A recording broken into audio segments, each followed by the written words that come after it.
Welcome back to Tiny T Gaming. This is Bellwright episode 15. Jumped on again now, onto day 63 in game, and have really been hitting hurdles now. Got a small band with me, just trying to clear out the little pockets of bandit patrols that keep going through my sort of territory. It is frustrating. It's good, but it's frustrating. Still not got the best kit, and I am sort of really quite struggling with making progression, so jumped on a bit as I was definitely knocked down. Got some more companions with me, and I was knocked down again, but just trying to clear out these reclamation parties and these bandits because it is so frustrating. I did lose handy at one point in my playthrough on this, and I failed the liberation, cleared out the brigands in the town, and then the reclamation party came and took it back, which was so frustrating. I mean, I do have handy now, but it's just trying to hold on to it. It's quite hard. I haven't been able to spend as much time on the game as I'd wanted to, just life gets in the way, that's how it is. But just trying to stop this little reclamation party, or the survivors of it, from reaching the village before I can, so I don't lose it again. Obviously keeping hold of it means I can trade with them, and I can have access to recruiting the best villagers, if you want to call it. The ones with trades are the ones you want, especially when you want to actually be able to research better kit, buildings, and have access to people who have higher stats or higher max stats. So if someone's strength cap is 2, like a beggar, you can only really do so much with them before they're just outmatched massively when you go fight them. You can see their agility is still pretty low. I'm just outpacing them massively, but it is what it is.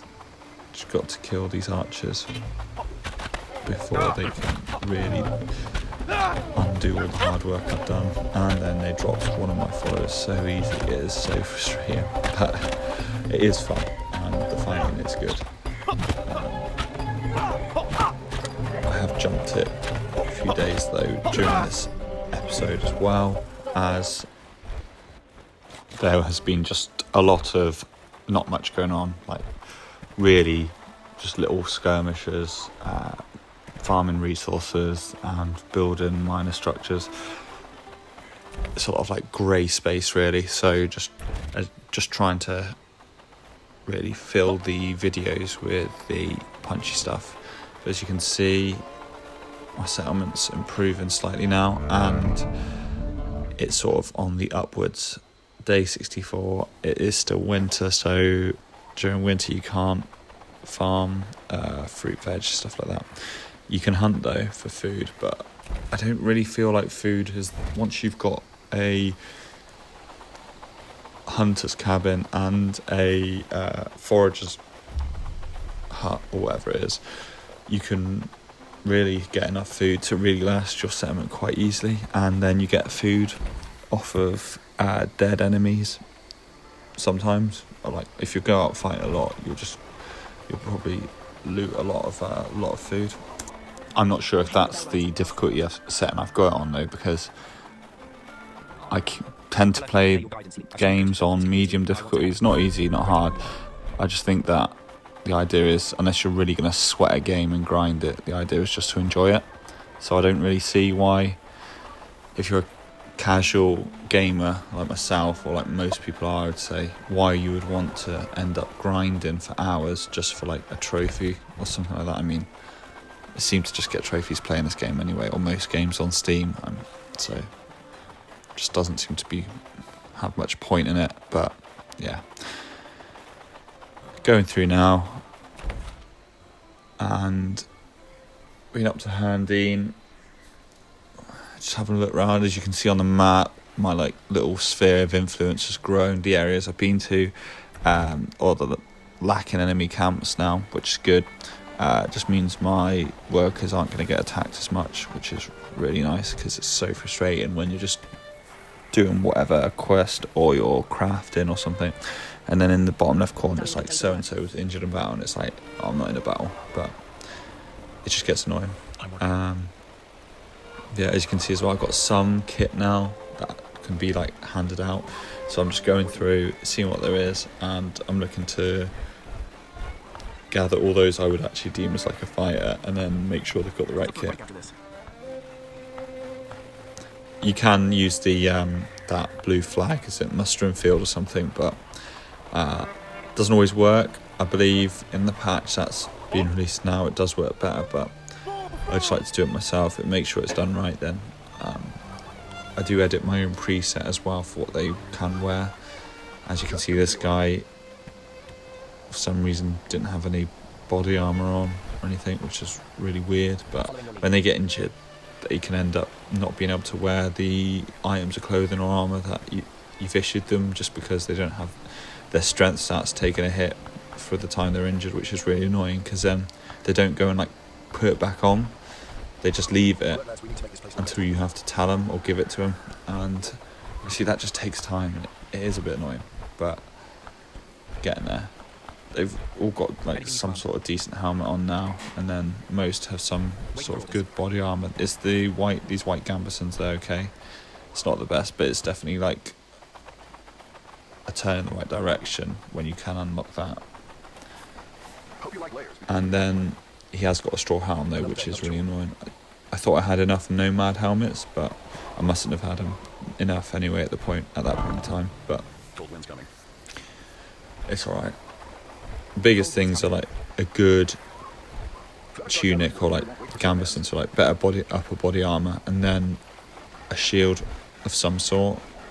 I just make the short swords for now, because it's expensive in materials to keep making loads of different types of swords every time you like level up or unlock the ability to craft more. So I just think have something that's middle of the road, and then you're not wasting loads of resources trying to constantly keep up. And then when I can get much better weapons and armour, I'll just make a batch of that now that I've got like some sort of foundation, and then I'll go from there. But as you can see in the background as well, I've got houses being built now by the pond, or the water feature, whatever it is. Starting to get rid of the little housing huts or whatever, tents, wherever they are. They're not very aesthetic, but they're also quite small, and they don't have big capacity, so they take up space for not much gain. So as you unlock better buildings and go through the higher tiers, you do find that the buildings, some of them are large, but especially for the housing ones, the trade-off is good for like space and capacity. It's just more economical. Going through the presets now, editing the main one, so that there's just, with what I do have, it took me a second to work out how to use it properly, but working out with what I do have, what the majority can wear. I'm not really bothered about those who I wouldn't take out on like a raid or something, because they'll just get whatever they got given up to the point that they could wear, and then I just forget about them. They can be used for all the menial tasks, and then those that can be upgraded will be along the way. I'm not going to get rid of any companions yet, and I haven't for quite a while, but if there's like a max capacity, I will get rid of all those that were like beggars, and then go through and just spend loads of renown recruiting much better ones. But until then, I'll just keep it as it is. I've got the main preset as legionary, considering my settlement's called Rome. I thought that's quite fitting. Most of them, or not most, but a good half of my settlement can't even wear the kit that I've set as a preset, but they wear like whatever's next available, or whatever they're next able to. So I think that's good enough. But as I said, I'm not going to take them out on raids, so it doesn't really matter. As long as they can look after themselves a little bit and not get killed, that's what I care about while they're going out doing their chores. Like this guy, not even wearing any clothes, I don't know why, but it's annoying. Especially as he's no longer injured now. But just going through, checking on things. As you can see, still got some of the tier 1 buildings, but they will be gone shortly, and putting in more tier 2 buildings now. So it's starting to look better, more aesthetically pleasing and more economical.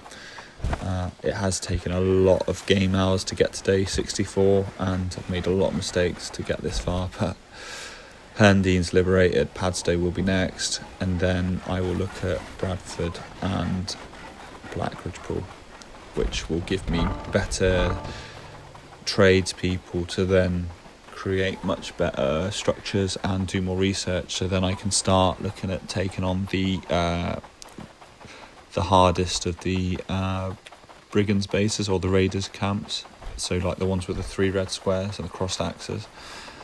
That's like the target, to start clearing them out, and then start clearing them out, and then I'll be able to really craft the better stuff. But if you like this little bit of progress, please like and subscribe. Thanks for watching, and I will see you in the next one.